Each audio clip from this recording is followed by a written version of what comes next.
All right, all right. Shalom, shalom. I'd like to start off by saying, Barakatah Yahweh, Barakatah Yahweh Shai, Call the Lord and Lie, Yahweh, Bahashem, Yahweh Shai, Bahashem, Barak, Barak Double honors to the elders and apostles who break millstone, who do well. Blessings and salutations to the hopeful elect that's scattered abroad, the Akim and the Akwat that's listening in. Yahweh Rakazal, Lord willing that the lesson is edifying. So, Brother Shawab, I'm Mawan back at you with another lesson. And going into the title, all right. Eye has not seen nor ear heard what's prepared. Okay. And, you know, in the midst of all this wickedness that's going on around the world, all right, in the midst of all these, you know, prophecies that are coming to pass, all right, the one prophecy that we are, you know, urgently waiting for, all right, is this kingdom. You see, this is what we're doing, all right, the works of Yahweh Bashem Yahweh Shai for, all right, to enter into true rest, okay, as the scriptures say, all right, let us labor to enter into that rest, right? This is Hebrews, I believe that's, yeah, Hebrews. 1 second. This is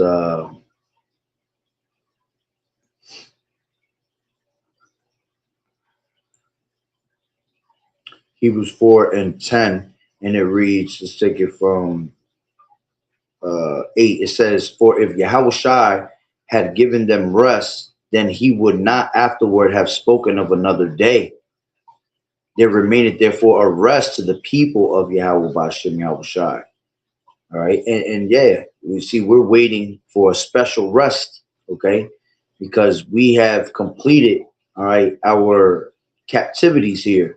All right. This being the seventh one, which seventh represents, all right, completion. Okay. And the Lord, you know, just like the Lord, right, from his works on the seventh day rested. All right. Well, we through the Spirit, you know, have been through these 7 captivities, all right, 7 different ass whoopings, basically, all right, and now we are going to enter into a special rest, okay, as it tells you in Lamentations 4 and 21, it says, rejoice, 22, it says, the punishment of thine iniquity is accomplished, O daughter of Zion.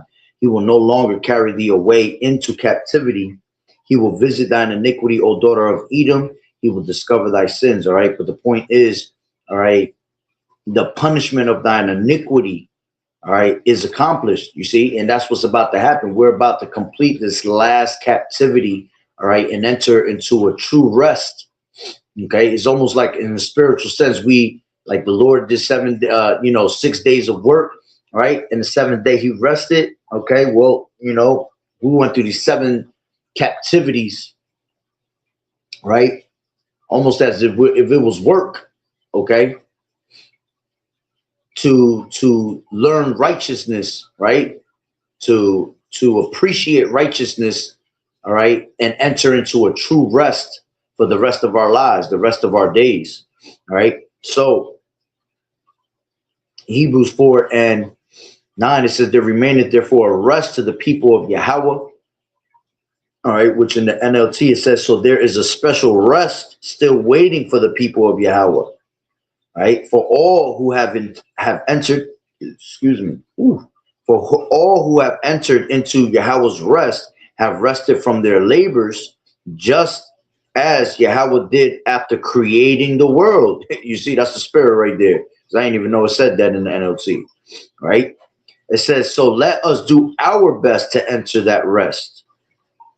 Right, but if we disobey Yahweh as the people of Israel did, we will fall. You see, and KJV says, "Let us labor, therefore, to enter into that rest, lest any man fall after the same example of unbelief." Okay, so you know we're doing this, all right, to be able to be part of that new heaven, that new earth, all right, where there dwelleth in righteousness, to be the first fruits, all right, of the kingdom, all right. See, to be the first fruits of the kingdom comes with special rewards, okay. The ones that come after, that are going to come into the kingdom with their heads down, yeah, they're not going to have the same type of uh they're going to be Israelites. They're going to enter into that rest anyway, eventually, right? But they got to walk around in the kingdom with their head down. So they're not going to have the rewards that the first fruits of the kingdom get. You see, we're going to be able to, you know, enjoy things that the others won't be able to enjoy. Okay, because we were the ones that the handpicked by Yahweh Bashim Yahweh Shai, all right, to, you know, have a special reward for us in the kingdom. Okay, so again, this is why we labor in the works of the Lord, all right, to enter into that rest, right? Let's grab this. This is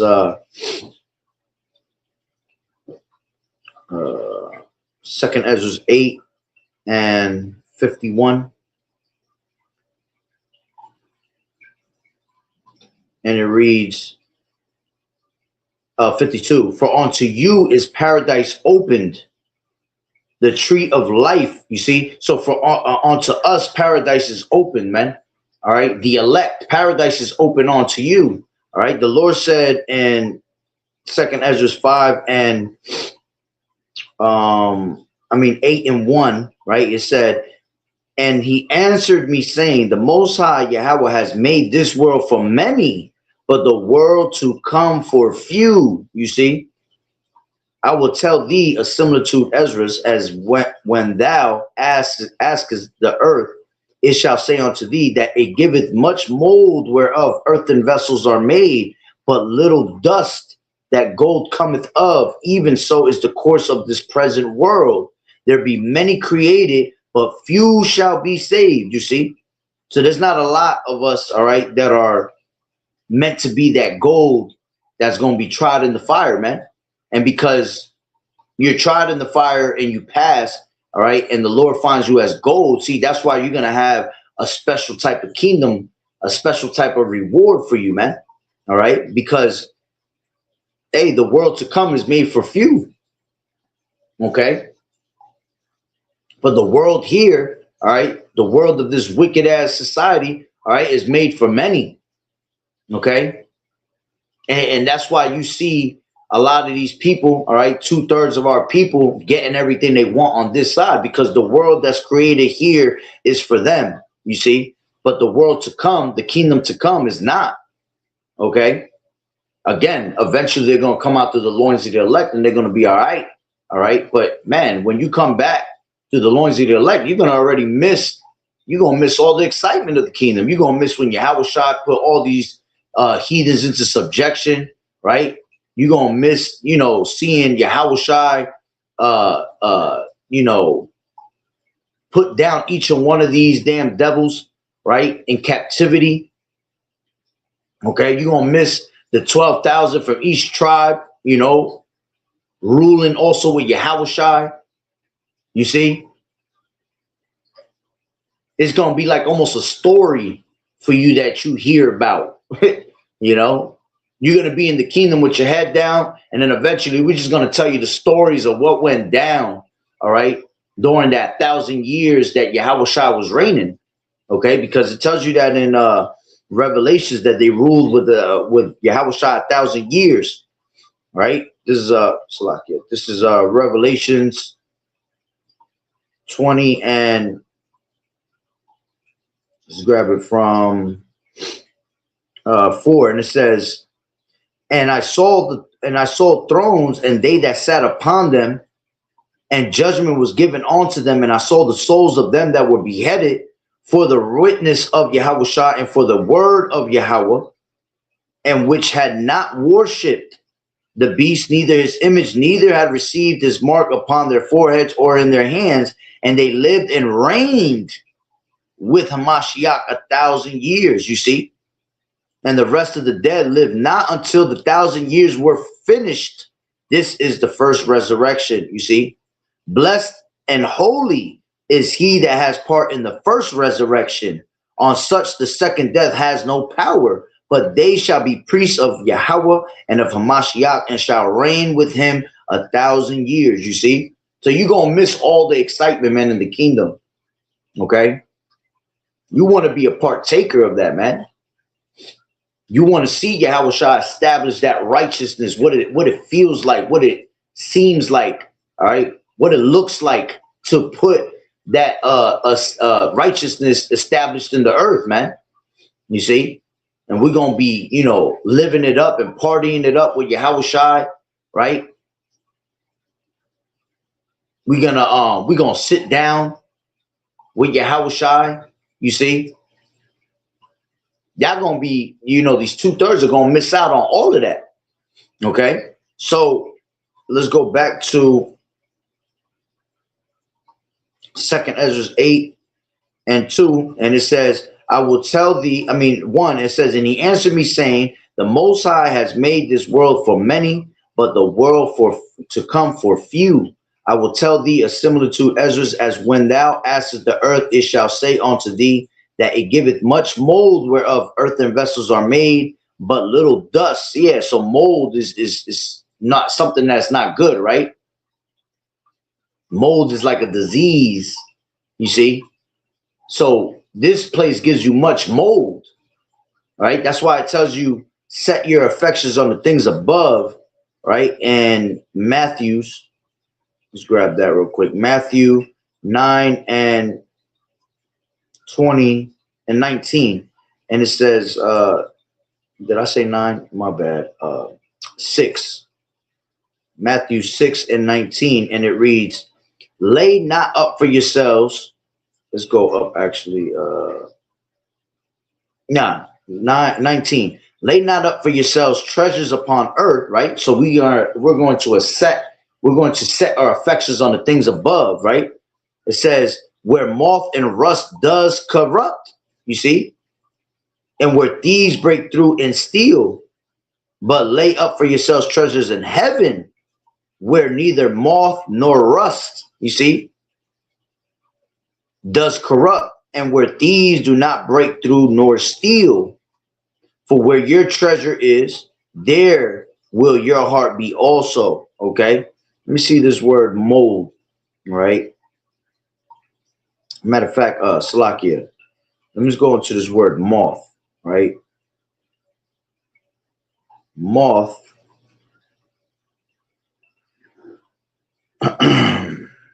Moth goes into the moth, the closed moth, right?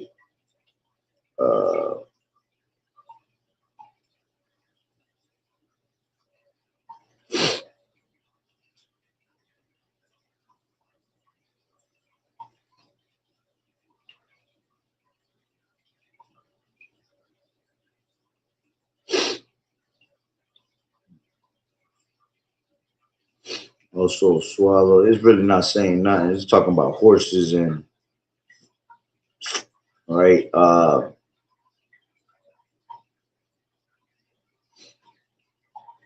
Give me 1 second. I'm not gonna spend too much time on it, but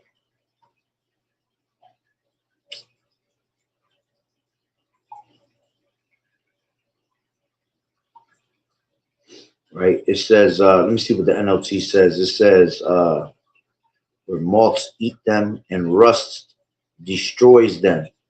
All right, let's see what rust says, right?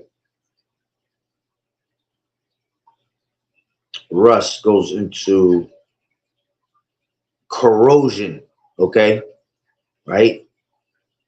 In a wider sense, corrosion. So mold is like corrosion, okay? It's not exactly that, but you got to look at it in a spiritual sense, right? Something that's molded is corrupted, all right? It's corroded, all right? It's not pure, you see? So that's why we set our affections on the things above, because everything here on earth is, as it tells you, it's polluted, right? Arise and depart, for this is not your rest. It is polluted. It will destroy you with a sword of destruction, you see? So let me grab this word. from Second Ezra's, mold, the way it's spelled. Mold is a type of fungus that lives on plant and animal matter. Mold grows best in damp and poorly ventilated areas. Yeah, that's heavy because, right, poorly ventilated areas, all right?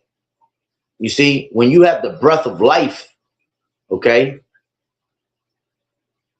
to have a breath, right, that means that you have a well ventilated area, okay? If you don't have the breath, all right, if there's no air, no airway, okay, in a particular area, it grows mold. You see, it says it reproduces by making spores. You see, you could look at the spores as the wicked that's born in vain, okay? It says airborne mold spores are commonly found in both indoor and outdoor environments, okay? So, right, and we're just looking at that as a spiritual sense, right? So going back to, all right, Matthew 6:19, lay up not for yourselves treasures upon earth where moth and rust does corrupt, all right, meaning the moth will eat it, okay, and rust does corrode these things, right? And where thieves break through and steal, okay, and the thieves, you know, you got here, Esau is known as a thief, right? And the thief come not but to steal and to kill, as the scriptures say, right? To destroy, take peace from the earth, right? But lay for yourselves treasures in heaven where neither moth nor rust does corrupt, and where thieves do not break through nor steal. For where your treasure is, there will your heart be also. You see? So where your treasure is set on, all right, that's where your mind is going to be set on. Okay? And that's why we have to learn how to take our mind and separate it from this world, right? Separate it from this world and establish our mind in a new world, in a new beginning, okay? In a place out of this hellhole that we're living in, okay? It's almost like when someone's in jail, right? They're in jail, they're in a cell, they're in a captivity, right? But you could take your mind somewhere else. Your body's in jail, but you could take your mind out of jail by setting it in a certain by taking your thoughts and setting them somewhere that's a more beautiful place, you know, as to speak, right? Meaning that you could take your mind and picture yourself somewhere else, even though your body's in actual prison, okay? So that's how our minds should be, all right, when we're in this truth, man. We have to learn how to separate our mind from the worldly shit, from the lust and desires of this world, and have our mind separated, desiring for the things of the kingdom. You see? So going back to 2 Ezra 8:1, it says, and he answered me saying, the Most High, saying, the Most High Yahweh has made this world for many, but the world to come for few. And I will tell thee a similitude, Esdras, as when thou askest the earth, and it shall say unto thee, that it giveth much mold whereof earthen vessels are made. Yeah. So, hey, our bodies are earthen vessels, right? And our bodies being here, all right, are polluted. Okay. Our bodies here, all right, are vile bodies, man. So you want your vile body to be transformed into a what? A glorious body like Yahweh Shai's, right? It says, but little dust that gold cometh of, even so is the course of this world. So meaning in this place that where there's nothing but mold, right, and rust, all right, little bit of gold comes out of it. It's hard to find gold, all right? It's almost like, that's why this knowledge, wisdom, and understanding is so golden, right? The scriptures say, who can find a virtuous woman, right? That she's more, that she's not to be compared to rubies, all right? That's not only just talking about a woman, it's actually really talking about the knowledge, wisdom, and understanding that we have, man. Okay? Because the woman, the knowledge is considered as a woman onto us, especially us men in this truth, you see? So when you find a virtuous woman, all right, she's far above rubies, man. You see, nothing is to be able to compare to it. All right. It's a golden thing to find the knowledge that we have. All right. Because that golden knowledge that we have is going to make us that gold. Okay. In a place of moth, in a place of rust and corrosion. Okay. In a place of mold. Right. So it says, even so is the course of this present world. There be many created, but few shall be saved, right? So now let's jump down to 51. It says, for unto you is paradise open, the tree of life is planted, the time to come is prepared, plentiness is made ready, a city is builded, and rest is allowed. Yeah, perfect goodness and wisdom, you see? Going back to that wisdom, man. See, that's why we're going to be able to enjoy and live forever, because we're going to have that perfect wisdom in us, man. That perfect wisdom instilled in us. That's why we're going to be able to live immortally. Why? Because there's going to be no sin in our minds no more. There's going to be no folly to think of. You see, perfect wisdom is going to be established on our minds, along with this society being established with righteousness, with the perfect wisdom of Yahweh Bashim Yahweh Shai. So everything is going to flourish in its perfection. You see? Shalom, Yahweh Bashim Yahweh Shai Barakatah. Right? So it says, where was I? It says, for unto you is paradise open unto you. All right. And paradise, all right. Let's see what the word for paradise. All right. Paradise.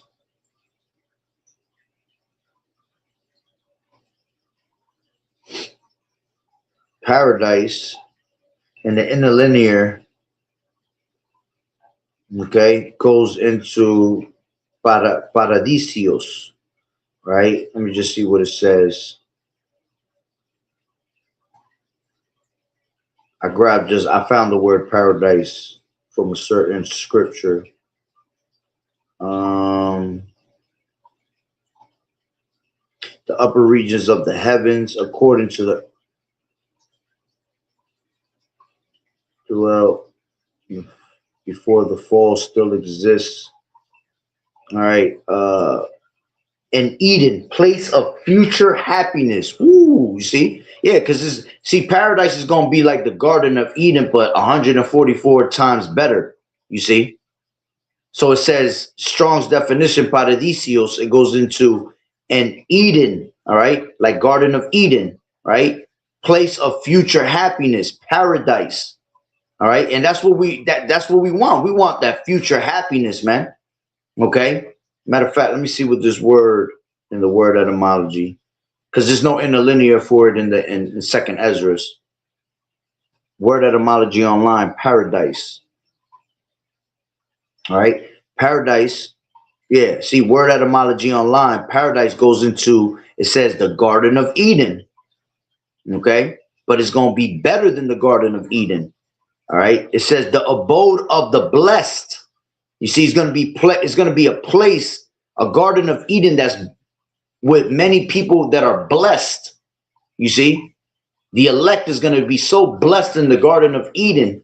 That's the rewards that we're going to have in this side, man. You see, it says a park or orchard, the Garden of Eden. A compound. The first element is cognate with around about. Nah. So just leave it at that. The Garden of Eden, right? Let me see. This is still a little bit more here. Hold on. The Christian heaven, place where the souls of the righteous depart, await resurrection. Place of, oh, there you go, an extended meaning. Beautiful. An extended meaning, place of extreme beauty. You see, so we can't see. That's why brothers always tell you can't even fathom what's going to be in the kingdom. We have we can set our affections on the things above. We can imagine what it's going to look like, but whatever you're imagining is going to be 144 times better than what you have been imagining. You see, because we're not going to be able to fathom, man, because the Lord, all right, his knowledge and wisdom and understanding is unsearchable. You see, so you can't even picture what the Lord really got in store for you in the kingdom. Okay, we just know that it's going to be way beyond what we can ever think. You see, right? As a matter of fact, the Lord says in John 14:2, and 2, it says, 1, let not your heart be troubled. Ye believe in Yahweh, believe also in me. Yeah, so we're not going to be troubled in these last days, right? Because we're setting our affections on the things above. We're looking forward to what? We're looking forward to that kingdom, right? That place of rest, right? That's why we're laboring to enter into that rest. So we're looking, all right, as the scriptures tell you in 2 Peter, the 3rd chapter, right? Looking and hastening on to the coming of our Lord. You see? So it said, let not your heart be troubled. Ye believe in Yahweh, believe also in me. In my Father's house are many mansions. All right. And that's going into these different planets. Okay. We're literally going to be on different planets, man. All right. Your children, all right, are going to turn into a nation. One child shall turn into a nation. One child shall own a planet. The Lord going to have planets after planets after planets after planets. All right. Because we're going to live forever. You see? So there are many mansions. See, that's why you have Esau trying to touch these different planets now, you know, trying to put in your mind like he has touched these other planets. Yeah, because he dreams of touching these things, but he can't. All right. Because only the elect is going to be able to touch that. See, that's on hold for the elect. That's on hold for, you know, those that truly believed in Yahweh Ba'Shem Yahweh Shai. You tell somebody that nowadays, man, these people look at you crazy as hell. They'll look at you like, nah, ain't gonna be no us touching other planets, you know. We're gonna be able to go out of space and go from galaxy to galaxy. But see, they'll believe in NASA. They believe in NASA, which means to deceive. Okay, NASA means literally to deceive. So you've been deceived when they tell you that they've landed on Mars, that they landed on the moon, you know, that they've gone to all these different planets. That's a whole lie.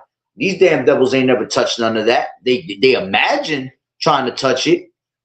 They got satellites that could possibly land on these things and take pictures, but that's as far as you go. The Lord said that he has his bounds that he cannot pass. So he has limits, okay?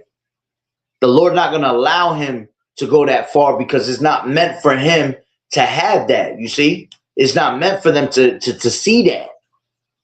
That's in store for the elect, okay? So a child is going to turn into a nation, and if a child is going to turn into a nation, all right, a nation is going to need an entire planet, man, and we're going to multiply and be fruitful forever and ever. So we're going to have planets after planets, man. And who knows what the Lord has in store with these different planets, man. Right? We're just here on Earth, little old Earth. Imagine going to these other planets and seeing what their capabilities are, right? With the elements there. There's probably elements you ain't never hear of, you know? It's crazy because there's a game. I'll be playing little video games here and there. You know, I grew up in that era. So there's a game for anybody that plays video games. Play this game called Kingdom Hearts. That's a fire game right there, because it's crazy. In that game, it shows you how they can go into different planets. And every time they went into a different planet, it was a whole new world. It was just a whole nother world that you could do something different in it. You see, that's how it's going to be with us, man. We're literally going to go to planet, and every time we land on a different planet, it's going to be a whole new world that you ain't never experienced. You see? And going into the Lord's wisdom being unsearchable, right? And he faint not. You see? That it all makes sense. That we're going to be able to explore forever and ever and ever again. For you to live eternally, right? The wisdom has to be unsearchable, and it has to be wisdom that constantly grows more and more. So you're going to explore and learn something new for the rest of your life because the Lord's wisdom is unsearchable. You see, it's going, you're going to be, man, you're never going to get bored, man. You're just going to always find something new, learn something new every single day. Okay. The Lord already on a low level has showed us how things operate, how things work, right? Giving us our senses. Imagine in the kingdom, man, our senses are going to be, they're going to be at an all-time high. They're going to be heightened. You see, probably going to have new senses. We're going to have new senses because we're going to have spiritual power. We're going to have the power to be able to go from angelic to earthly. You see, just to do that alone is going to show you that we're going to have new different types of senses, man. See, we're in these everlasting chains of darkness, man. So our bodies are not into its full potential at all. We're not even using 100% of our brains. We're using 10%, right? I think they said that the dolphin is the one that uses the most of its brain here in society, and they use like 24 or maybe 34% of their brain. Okay, and the dolphin is smart as hell. I think they say that. Let me see. Hold on, real quick. What percentage of the brain does humankind use? Humans actually use almost 100% of their brain throughout the day. Yeah, the right. idea that we only use 10% is a misconception. No. Brain scans show that even during simple tasks or sleep, most brain areas are active. If we were using 100% of our brains, we will have spiritual power already. We will be doing some out of this world. Man, listen, if we were using 100% of our brain, we wouldn't even be doing half the wickedness that we do. So let me put it to you like that. So that's a whole lie that we use 100% of our brains. Okay. I remember, you got what you call a Mandela effect. These people growing up, we learned a certain way, and then a Mandela effect comes into play where they'll try to change everything that we learn, and then they'll try to switch it and make you think that it was never that you learned. It was something else, you see? So I remember growing up, they've always said that we use only 10, 15% of our brain, okay? And it makes perfect sense, because if we knew how to use 100% of our brain, we'd be able to manipulate elements already, you know?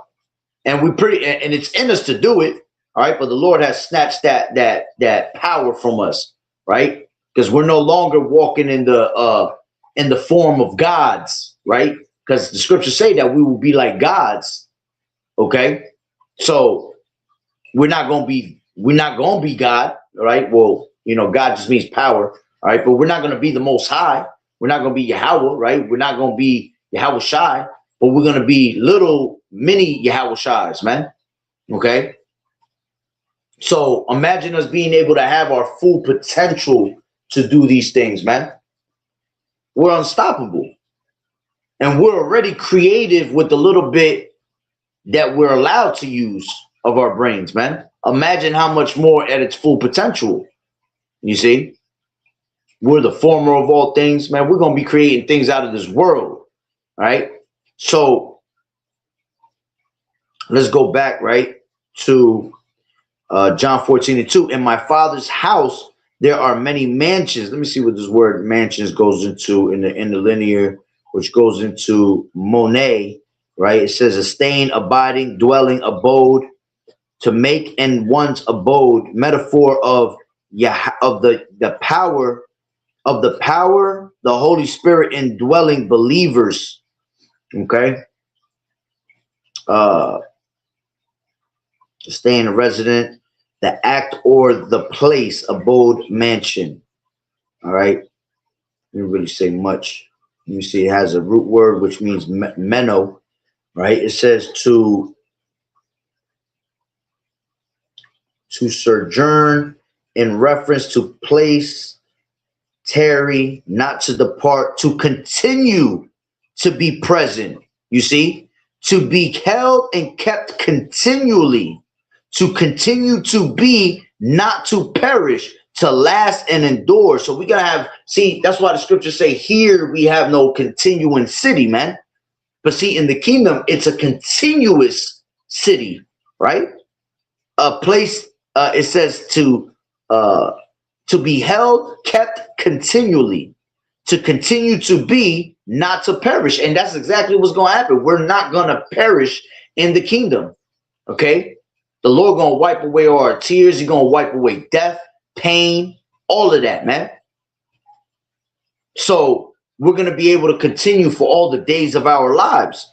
We're not going to be able to perish, to last and endure. You see? We're going to endure forever and ever. It says of persons to survive, live. Matter of fact, that's pretty much the point on that one. That's the one that hit. Okay? So to continue to be, not to perish, to last and endure. Okay? Now, damn, I got an itch on my nose. It's crazy. Let's go back, right? It says, in my father's house there are many mansions. If it were not so, I would have told you. I go to prepare a place for you. You see? So the Lord has already prepared this place for us, man. And still preparing, right? And if I go, and that's why, see, that's why when you be seeing NASA come up with these different images, and they'll come up with new videos all the time, and they discovered a new planet or a new galaxy. See, that's the Lord having those things prepared for us, man. And through their lenses of technology, right? Through their telescopes, through their, multi-trillion-dollar lenses created on a satellite dish, all right? They pick up these new galaxies and planets all the time, because that's the Lord preparing that place onto us, man. Preparing that place for us. You see?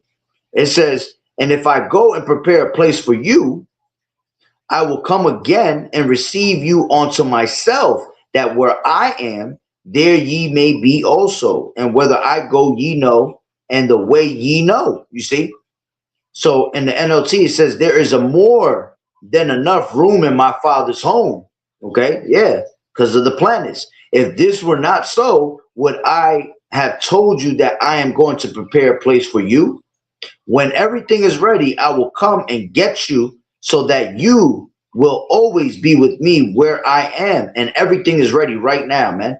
Going back to 2nd Ezra, right? 8 and 51. And it says, 52. For unto you paradise is open, the tree of life is planted, the time to come is prepared. You see, it's prepared. That's why we're at the end of this thing right now, man. Because everything is prepared. That's why everything is collapsing, man. Because the kingdom is being translated from one people to another. You see, one that is profitable is about to be set in it, right? Which is Yahweh Shai. It says, the time to come is prepared. Plentiness is made ready. A city is builded. You see, the city is built, the kingdom, and rest is allowed. Yeah. Perfect goodness and wisdom. Plentiness is made ready. Okay. Plentiness, right? Definition of plentiness.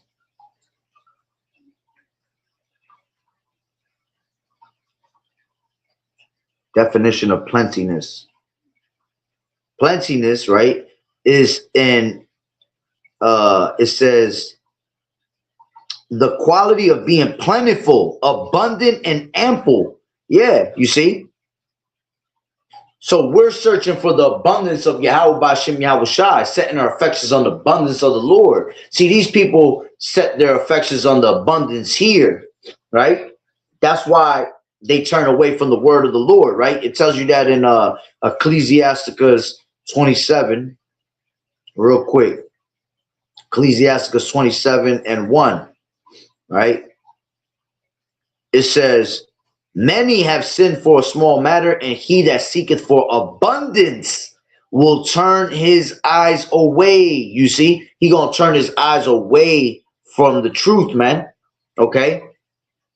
Many have sinned for the smallest matter because they seek the abundance of this world, because they're walking in the flesh. But if you walk in the spirit, you see, walking in the spirit, all right, You're seeking for the abundance of Yahweh Ba'Shem Yahweh Shai, right?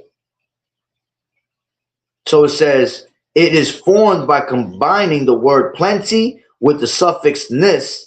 It acts as a synonym for abundance, plenitude, and plentiness, describing a state where something exists in large quantities. Yeah, you're going to have everything in large quantities, man. Right? It says it implies a large quantity or a supply that is more than enough. Yeah. In the kingdom, you're going to have more than enough, more, so much that you're not even going to know what to do with it. You see? That's why you're going to be in such joy. You're going to be so overwhelmed in joy because you don't even know where to start with the plentiness and the abundance that the Lord's going to give you, man. Shalom, Sister Yahweh Ba'Shem Yahweh Shai Barakatah. All right? Matter of fact, let's take that word abundant. Right? Abundant means, refers to something existing or occurring in large quantities, often more than enough, plentiful, and ample. Same thing. Same thing being said. All right? Yeah, look, synonyms go into rich. See, that's why the Lord said, see, to have faith in this word, to have faith that this kingdom is coming, that's why you are rich, right? The Lord said, I know thy poverty, right? But thou art rich, okay? Why? Because the faith that you have, because of what he has in store for you, all right? Is what's going to make you even more rich. You see? Rich, right? Definition of rich, right? Wealthy, affluent, opulent, meaning having goods, property, and money in abundance. You see, we're going to have all that. We're going to have the best of goods, right? It's going to flourish in its prime at all times. It's going to be in its entire purity. Everything that we're going to eat, everything that we're going to drink, the air we're going to breathe, okay, it's going to be in its pureness, man, right? It says having goods, property, man, property going to be, we ain't going to settle for a little acre, 2 acres, 3 acres, man. You're going to have the whole earth. The earth is going to be, the earth was created for our sakes, like the Lord said, man. So you're going to possess an inheritance with the earth, with the rest of these planets, man. Like I said, one child's going to turn into a nation. So a nation is one child going to own the whole planet. You see? You're not just going to get acres of land. You're going to get a whole planet to yourself. Right? It says that money in abundance. Okay? Riches, okay? Will there be money in the kingdom? I'm sure there won't be the money that we think here, okay? But whatever our riches is in that time, all right, we're going to have plenty of it, okay? All right? Riches implies having more than enough to gratify normal. It says to gratify, hold on. Where did that go?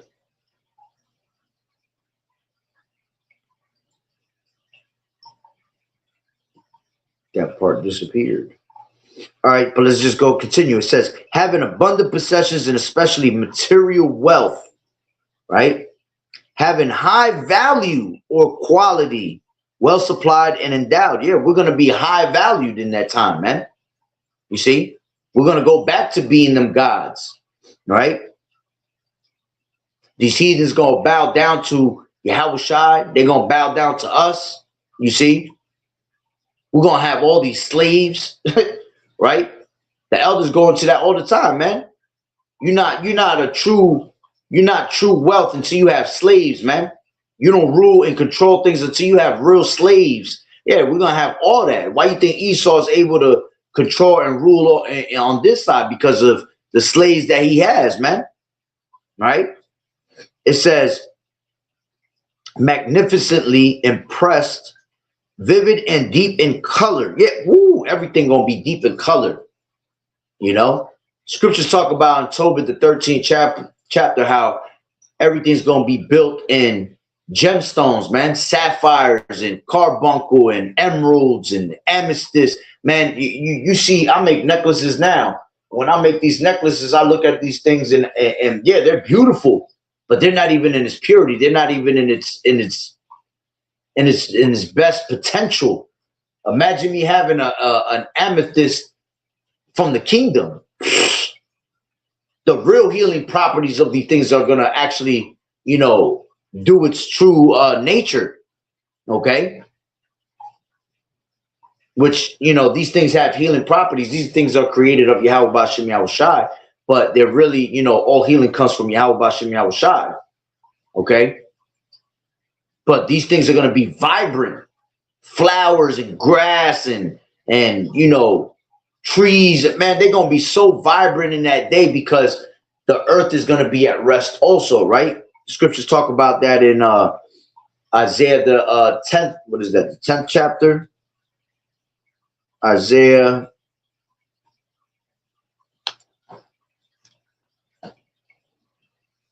this is Isaiah 10 and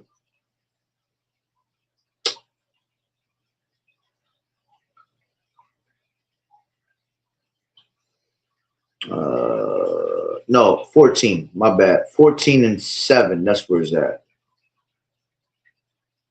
Yeah. It says, let's take it from 5. The Lord has broken the staff of the wicked and the scepter of the rulers. He who smote the people in wrath with a continual stroke, he that ruled the nations in anger is persecuted and none hinder it. You see? So NLT says, for the Lord has crushed your wicked power and broken your evil rule. You struck the people with endless blows of rage and held the nations in your angry grip with unrelenting tyranny. You see? And all that's going to be gone because this devil's going to be taken out of the way, right? It says the whole earth is at rest and is quiet. They break forth into singing. Yeah, the fir trees rejoice at thee, and the cedars of Lebanon, saying, since thou art laid down, no fellow is come up against us. Hell from beneath is moved for thee to meet thee at thy coming. It stirreth up the dead for thee, even all the chief ones of the earth. All right. It has raised up from their thrones all the kings of the nations. All right. I should have stopped that. No fellow has come up against us. Right. So Esau is not going to be destroying the earth no more. All right. Because he's going to be taken out of power. You see. So the earth is going to be at rest. The earth is supposed to have 6 years of tilling. And then the 7th year, for a whole year, you're supposed to give it a land Sabbath. Esau don't do that, man. Esau constantly drilling in the earth, taking oil out the earth. That's why the earth is always going into different plate shifts and earthquakes. You see, it's like the earth ain't well lubricated, man. This devil taking out all that oil. You see, not giving the land the rest. Because when you give it the rest, it flourishes even nicer.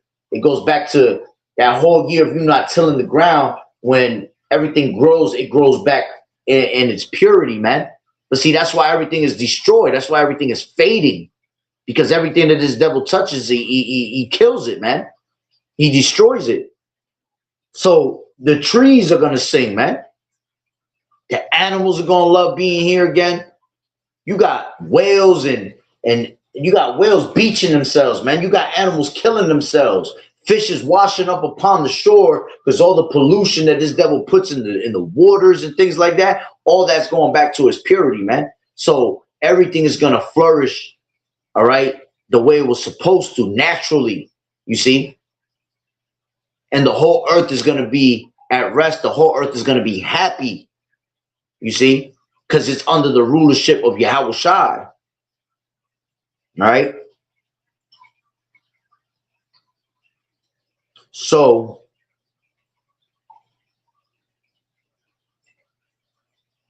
hold on.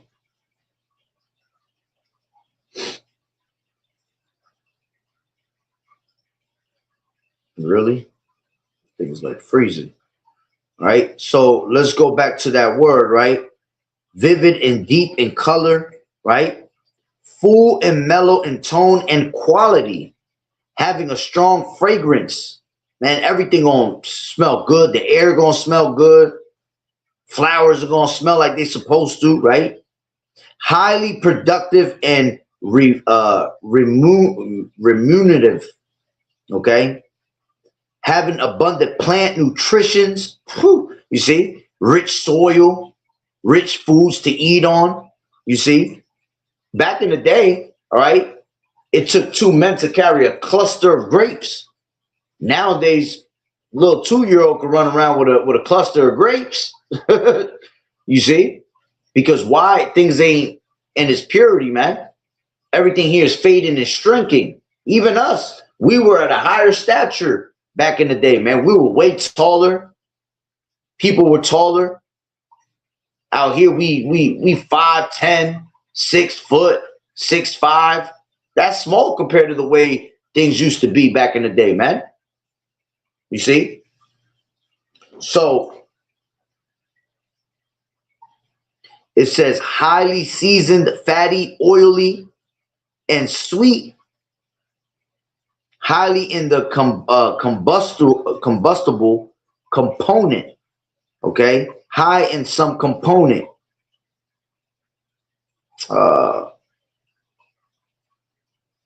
Lush, rich meadows, basically meaning pure and nearly pure. See, these are all different things for rich. Okay? And that's why the Lord said, you know, I know thy works and I know thy poverty, but thou art rich, rich in faith, rich in knowledge, all right, and rich when you make that kingdom, being rewarded with everything, all right, that's been taken away from us, being given back to us, and 100-fold, right? So let's go back to John 14:2, right? And read that again. It says, in my Father's house there are many mansions. If it were not so, I would have told you. I go to prepare a place for you, and if I go and prepare a place for you, I will come again and receive you unto myself, that where I am, there ye may be also, and whither I go ye know, and the way ye know. Okay, so let's grab 2nd Ezra 8:52 again, and it reads, for unto you paradise is opened, the tree of life is planted, the time to come is prepared, plentiness is made ready, a city is builded, and rest is allowed, yet perfect goodness and wisdom. The root of evil is sealed up from you, weakness and the moth is hid from you, and corruption is fled into hell to be forgotten. You see? So everything that was stopping you from, you know, being at your highest potential, right, to being in your pristine condition, all right, is going to be taken away from you, man. Everything that's wicked, that was destroying the earth, polluting the earth, is going to be taken away, you see? And faith is going to flourish. It says sorrows are past, and in the end it showed the treasure of immortality. You see, the treasure of immortality, living forever, forever and ever, eternity, you see? Even our minds are going to be programmed for immortality by not being able to think folly, not even being able to sin no more, because the law, statutes, and commandments are going to be put in our inward parts, you see? So we're going to serve the Heavenly Father in pureness, right? The righteous manner, the righteous way, how we were always supposed to, okay? And the Lord's going to be well pleased with us at all times, man, all day long. You see? It says, matter of fact, let me grab this, right? This is 2nd Ezra 7:7. How you going to enter into this kingdom, right? Through much tribulation, as the scriptures say, right? This is the entrance thereof, 7:7 in 2nd Ezra. The entrance thereof is narrow and is set in a dangerous place to fall, like as if there were a fire on the right hand and on the left of deep water. All right.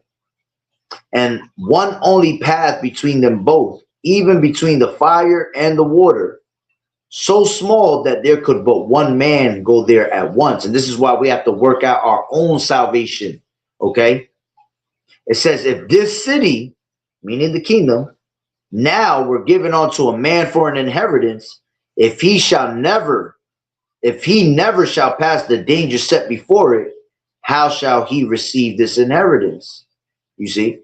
So how you going to be able to receive that inheritance if you don't go through the fire to be made that gold? You know? It says, if this, it says, and I said, it is so, Lord Yahushua. Then said he unto me, even so also is Israel's portion, because for their sakes I made the world. And when Adam transgressed my statutes, then was decreed that now is done. Yeah, because Adam transgressed the statutes, right? We have to pay for everything as a whole entire nation. And that's why we're in the mess that we're in now, you see? Still paying from all the way in the beginning, right? It says, then were the entrances of this world made narrow, full of sorrow and travail, but they are but few, and evils full of perils and very painful. For the entrance of the elder world were wide and sure, and brought immortal fruits. If then they that live labor not to enter these straight and vain things, they can never receive those that are laid up for them. You see? Why? Because that mortal mind, right? That corruptible flesh can't inherit the kingdom, man. As a matter of fact, it tells you that in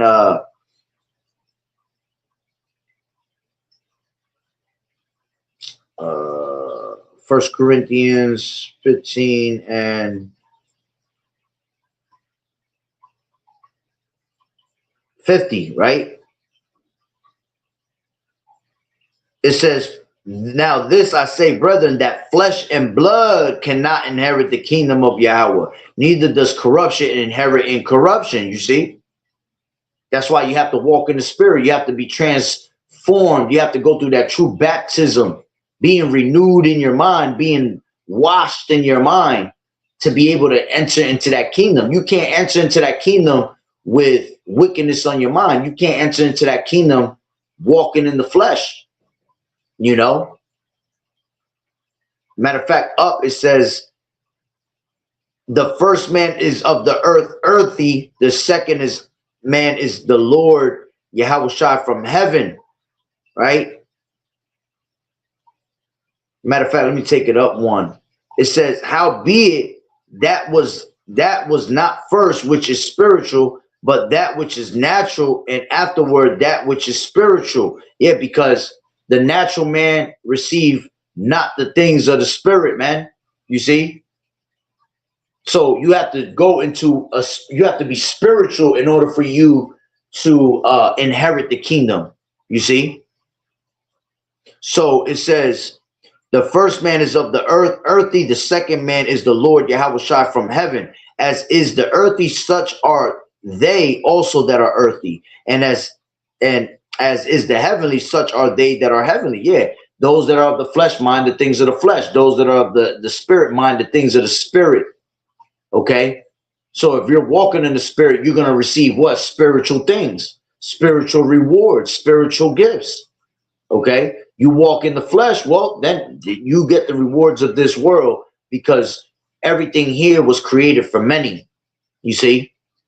Because not many could pass that test, right? Shalom Malak, Yahweh Bashem, Yahweh Barakatan to you, brother.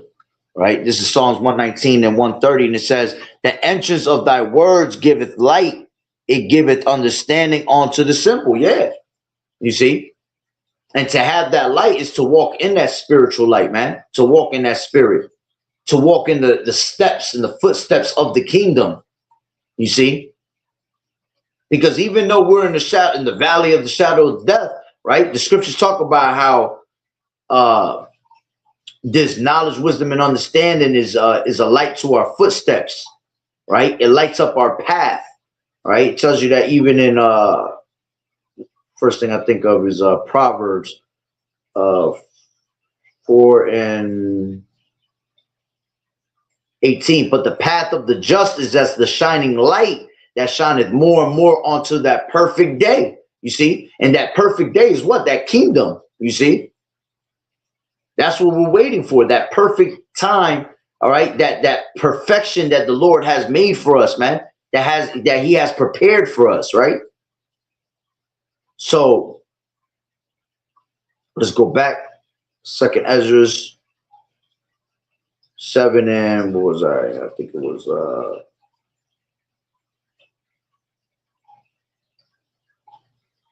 what was 14. It says, if then they that live labor not to enter these straight and vain things, they can never receive those things that are laid up for them. Now, therefore, why disquietest thou thyself, seeing that thou art but a corruptible man? And why art thou moved, whereas thou art but mortal? Why hast thou not considered in thy mind this thing that is to come, rather than that which is present? You see, you have to lay your affections on the things above, man. Forgetting the things that are behind you, right? And looking for the things that are ahead, okay? Because whatever's behind us is going to be given back to us, man. You see? That's why you should have no problem with letting go everything and leaving it behind you. Never looking back. The scriptures tell you that, man. He that looketh back is not fit for the kingdom, man. You see?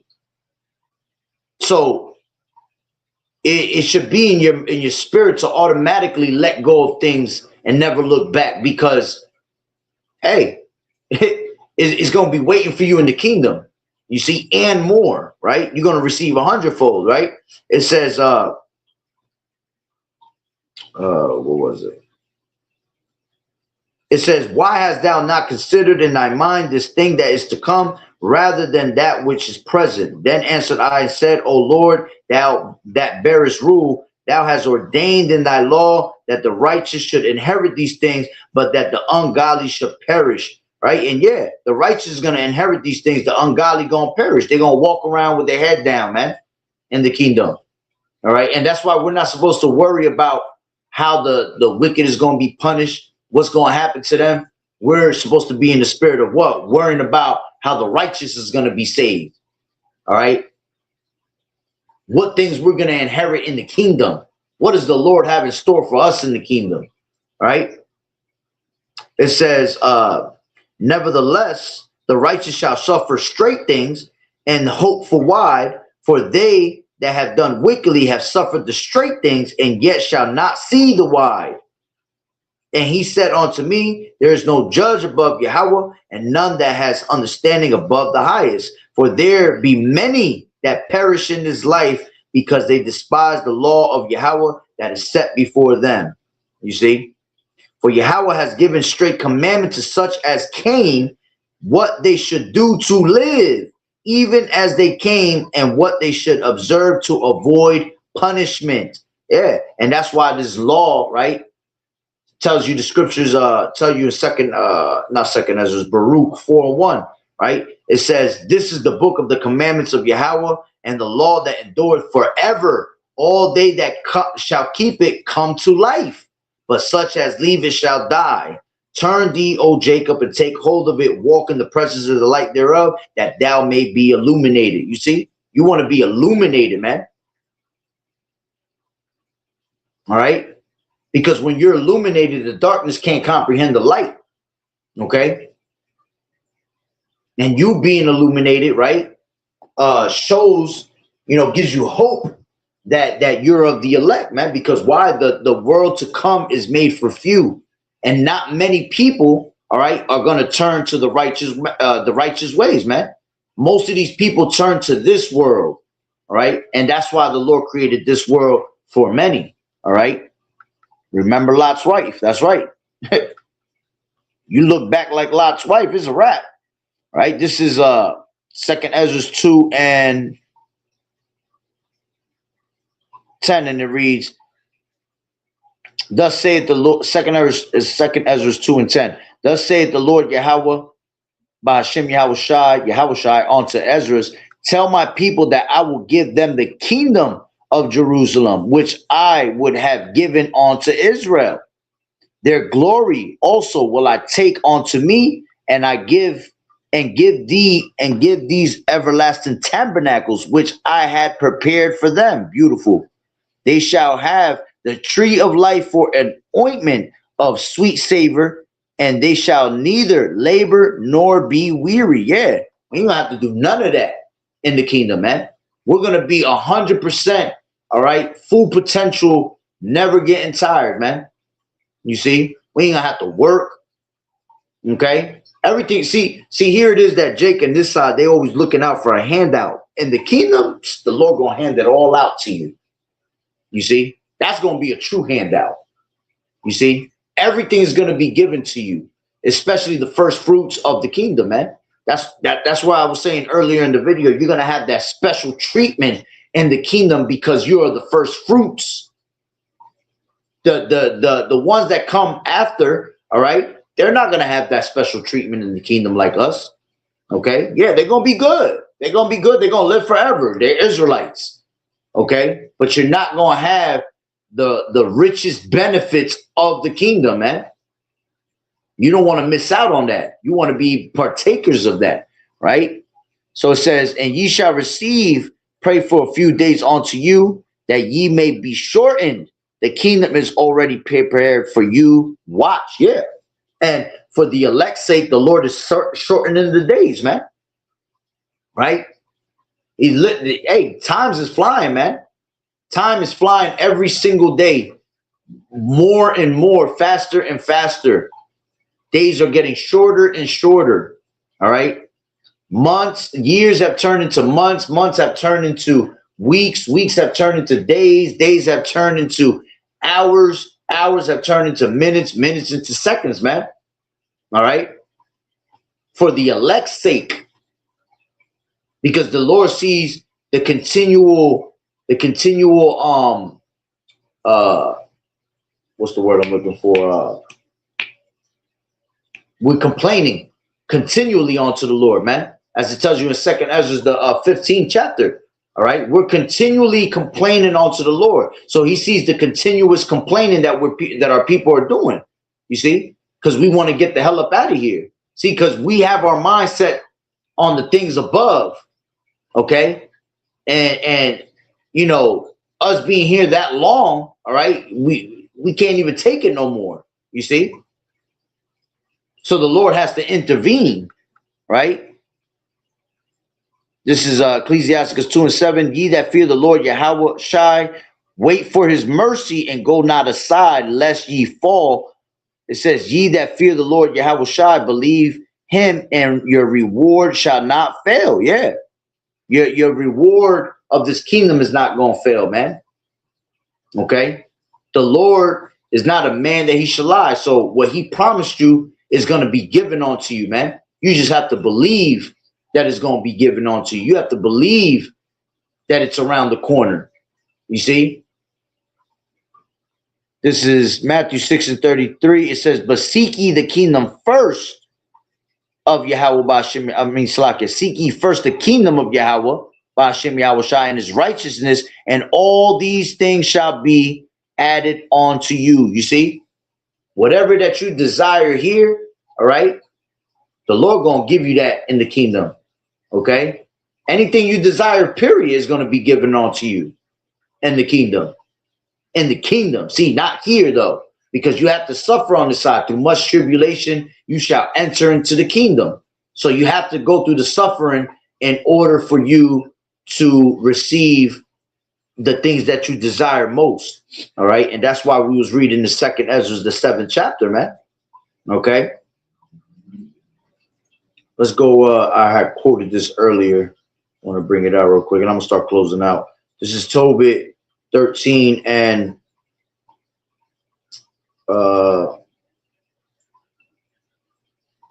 15. And it says,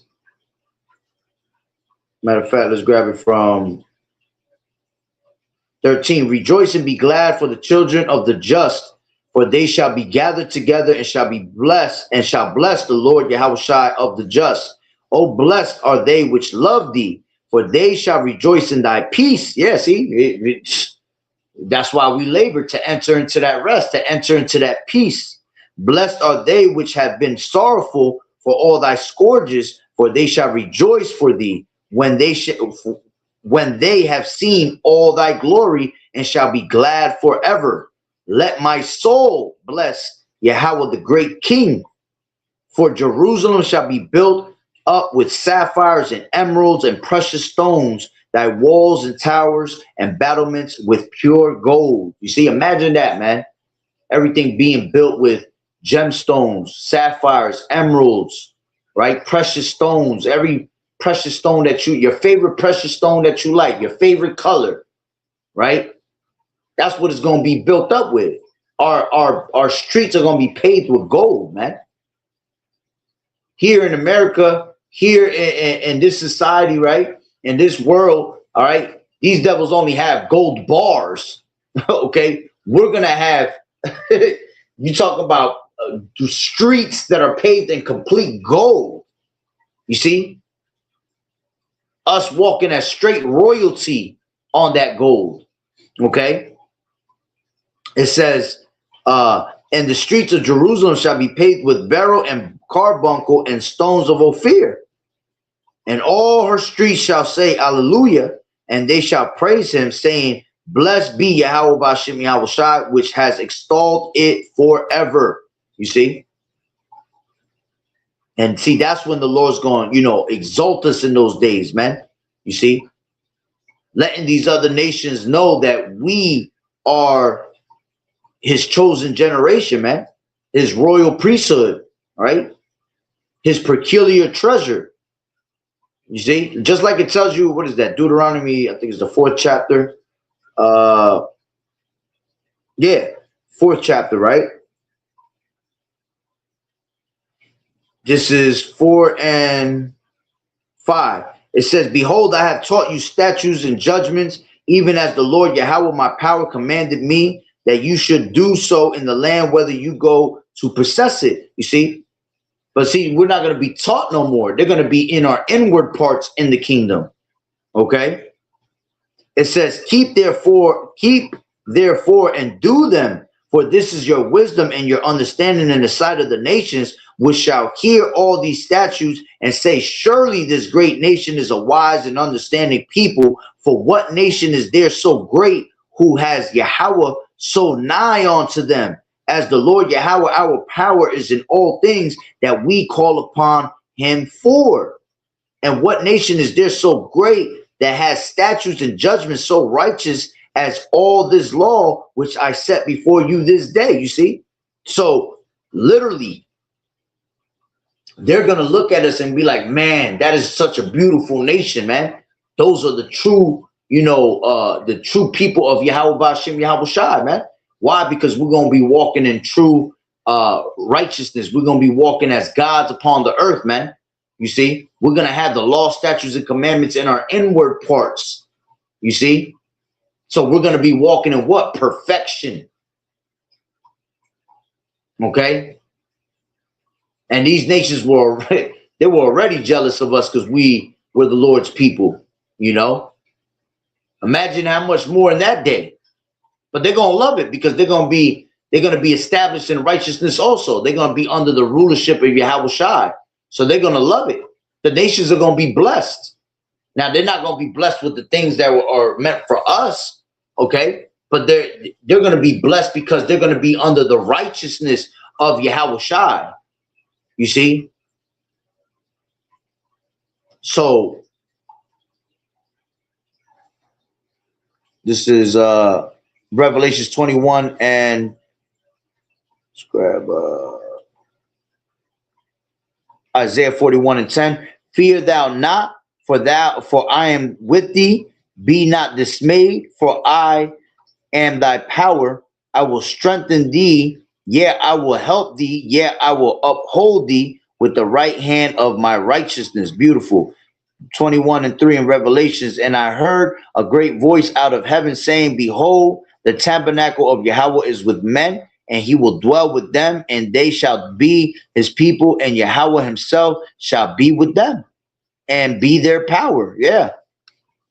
It says, and Yahweh shall wipe away all tears from their eyes, and there shall be no more death, neither sorrow nor crying, neither shall there be any more pain, for the former things are passed away. And he that sat upon the throne said, Behold, I make all things new. And he said unto me, Write, for these words are true and faithful. Yeah, all things are going to be made new. All right, new heavens and a new earth where there dwelleth in righteousness.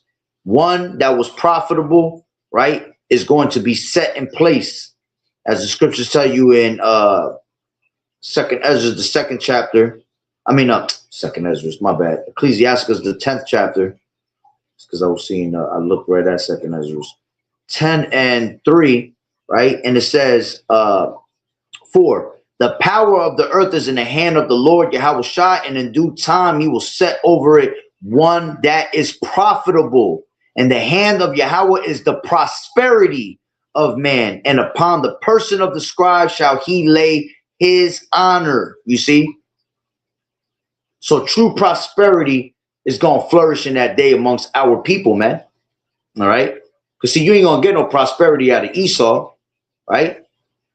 That's why the kingdom is being translated from one people to another, because of unrighteous dealings, you see, injuries and riches gotten by deceit. All right. Right. That's where that's why it says in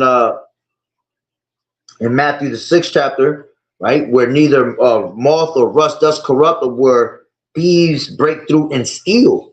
You see, so everything here, all right, was broken through and stolen, man. Okay. And as a matter of fact, these damn heathens they're going to build everything back up to us. We're going to boast in the riches of the Gentiles, as the scriptures tell you in Isaiah, the 61st chapter, right? Let's grab that. As a matter of fact, I'll end it with this, right? Isaiah 61:1. The Spirit of the Lord Yahweh is upon me, because the Lord Yahweh has anointed me to preach the good tidings unto the meek. See, this is the good gospel, all right? The good news, right? The good tidings unto the meek. He has sent me to bind up the brokenhearted. Yeah, we're no longer brokenhearted because we have this word, man. This word is what mends you back together, right? To proclaim liberty to the captives and the opening of the prison to them that are bound. Yeah, because we're in these everlasting chains of darkness. No more are we going to be in these everlasting chains of darkness, man. You're going to be given a glorious body, all right, and your vile body is going to be taken away from you, to proclaim the acceptable year of the Lord Yahweh, and the day of vengeance of our power, to come for all that mourn. You see, we were mourning unto the Lord, but now we're comforted. You see, to appoint unto them that mourn in Zion, to give unto them beauty for ashes, the oil of joy for mourning, the garment of praise for the spirit of heaviness, that they might be called trees of righteousness, the planting of the Lord Yahweh, that he might be glorified.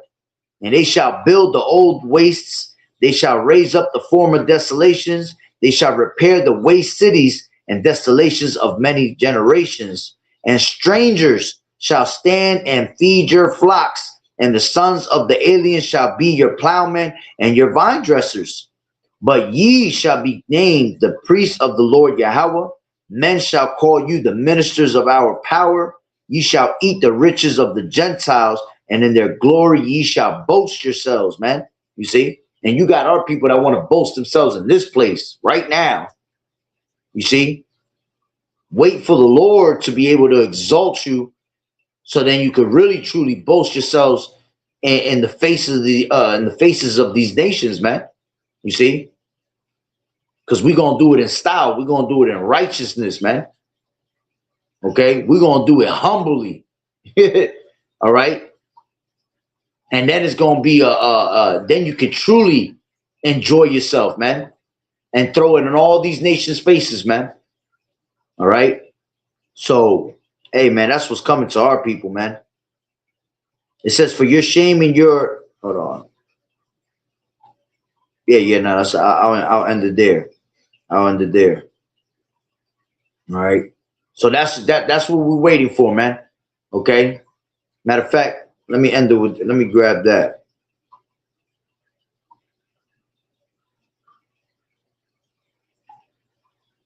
This is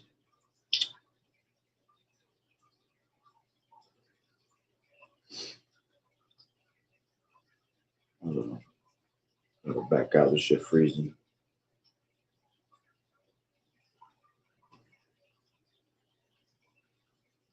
This is 1 Corinthians 2 and 9. And it reads, let's take it from let's take it from 9. Yeah, let's take it from 9. It says, but as it is written, eye has not seen, nor ear heard, neither have entered into the heart of man the things which Yahweh has prepared for them that love him. But Yahweh has revealed them unto us by his spirit, for the spirit searches all things, yea, the deep things of Yahweh Bashem Yahweh Shai. All right. So we can't even picture what the Lord really has prepared for us, man. Okay. As a matter of fact, one more that pops up in my head. This is Ecclesiasticus 43, and I end it here for sure. This is Ecclesiasticus 43 and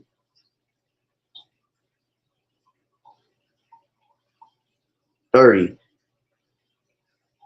Let's take it from 29. Let's take it from.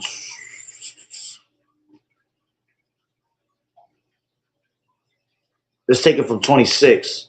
Right? It says, by him the end of them has prosperous success, and by his word all things consist. We may speak much and yet come short, wherefore in some he is all. How shall we be able to magnify him? For he is great above all his works. The Lord Yahushua is terrible and very great, and marvelous is his power. When ye glorify the Lord Yahushua, exalt him as much as you can, for even yet will he far exceed. And when ye exalt him, put forth all your strength, and be not weary, for ye can never go far enough. Who has seen him that he might tell us, and who can magnify him as he is? There are yet hid greater things than these be, for we have seen but a few of his works. For the Lord Yahushua has made all things, and to the godly has he given wisdom. Yeah, so man, greater things than these that we've seen or we've heard, all right, are out there, man. Okay. For we have only have seen but a few of his works, man. In the kingdom, you're gonna see all the works of the Heavenly Father. What's known, what's made for us to have. You see, the certain things are just gonna be made for Yahweh Bashem Yahweh Shah forever. That's out of our range. You see, but whatever is revealed onto us, which most of everything is going to be revealed onto us. All right. As it says here, man, we have seen but a few of his works. See, so you should be excited to know what's in store for us to learn more about Yahweh Bashem Yahweh Shai. You see, to be able to explore more in the kingdom. Okay. So I'm going to leave it there through the spirit. Lord willing, you were edified. Let me grab these last couple precepts. All right. This is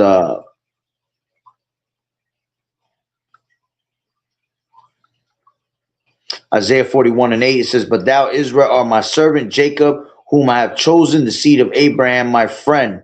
That's right. He has chosen us. It says Proverbs 1 and 32, for the turning away of the simple shall slay them, and the prosperity of fools shall destroy them. All right. But whosoever hearkeneth unto me shall dwell safely, and shall be quiet from the fear of evil. Yeah. And eventually you're going to dwell safely in this kingdom, man. You see? That's where the true safety is going to be, in this kingdom, where we ain't going to have to worry about anything. Right? It says Acts 3 and 26. It says, unto you first Yahweh, having raised up his son Yahweh Shai, sent him to bless you in turning away every one of you from his iniquities. And it shall come to pass that every soul which will not hear the prophet shall be destroyed from among the people. You see? So, hey, these things that we read to you, that we bring out through the spirit, it should bring you peace, joy, and comfort, man.